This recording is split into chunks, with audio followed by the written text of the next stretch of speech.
د یوټیوب باندې یا په شیانو باندې به موږ دا کتل چې مجیب الرحمن یو غدار ده. د ملک پاکستان سره مجیب الرحمن غداري کړې ده. نو هیڅ ټیم چې خو موږ ته پته نه وه چې مجیب الرحمن دا کوم قسم غداري کړې ده د پاکستان سره.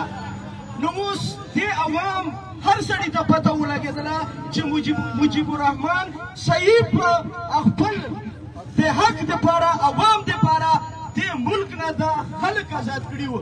نن چې کوم دا خلک دی موږ دا هغه خلکو ته وایو چې عمران خان دې کیسې ته ته مه مجبوروه چې ته له خولې دا کیسه راووځي چې دې ملک خلاف بغاوت وکړي.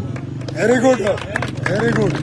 او ټول هر یو ادارې ته موږ وایو دې پی ډي ایم ته وایو چې دې ته د عمران خان او دا موږ عوام نه مجبوري کوي چې موږ دویم بنګلادیش مجیب الرحمن په دې ملک کې پیدا کړو. بالکل.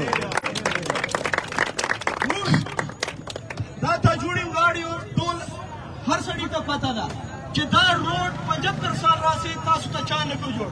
دا د عمران خان وجه وه عمران خان تاسو ته جوړ کړو. تر اوسه پورې دلته تاسو MLA ورکړي دي هر شی تاسو ورکړي دي.